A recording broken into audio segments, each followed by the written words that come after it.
अकोला शहराला सध्या 5 दिवसाआड पाणी पुरवठा होतोय। यामध्ये शहरातील मलकापूर भागामध्ये पाणी नसल्यामुळे नागरिक आक्रमक झालेले आहेत। ठाकरेंच्या शिवसेनेकडून माजी नगरसेवक मंगेश काळे यांच्या नेतृत्वात महापालिकेवर आज घागर मोर्चा काढला गेला। हे दृश्य आपण बघतोय। आक्रमक झालेल्या ठाकरेंच्या शिवसैनिकांनी तोडफोड केलेली आहे। पालिकेच्या पाणी पुरवठा विभागात जाऊन त्यांनी खुर्च्या आदळून ही तोडफोड केली। पाणी प्रश्न हा आता पेटलेला आहे।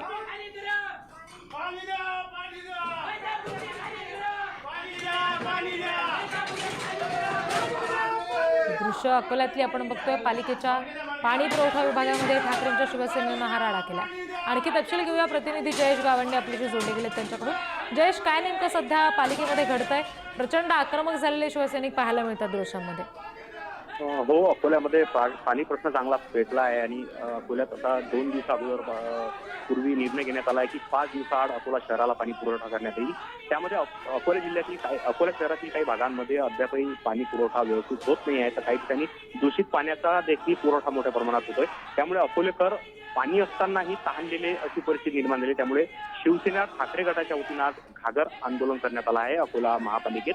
आणि महापालिकेच्या जलप्रदाय विभागामध्ये मोठी तोडफोड यावेळी संतप्त शिवसैनिकांनी केली आहे। आणि यावेळी त्या नळाला तोट्या लावण्याचा त्यांचा हार बनवण्यात आला आणि तो हार तेथील अधिकाऱ्यांना तो घालण्यात आला आहे। आणि संतप्त होत खुर्च्यांची मोठ्या प्रमाणात तोडफोड या महापालिकेच्या जलप्रदाय विभागात करण्यात आली आहे। जी निश्चित। आणि त्याच्यामुळे आता हा पाणी प्रश्न आणखी पेटताना दिसतोय। प्रचंड संतप्त झालेले, आक्रमक झालेले हे सगळे ठाकरेंचे शिवसैनिक आपण बघतोय। अकोल्यातल्या पाणी प्रश्नावरून त्यांनी ही आक्रमक भूमिका घेतलेली आहे। जयेश, धन्यवाद दिले या सगळ्या तपशिलांसाठी।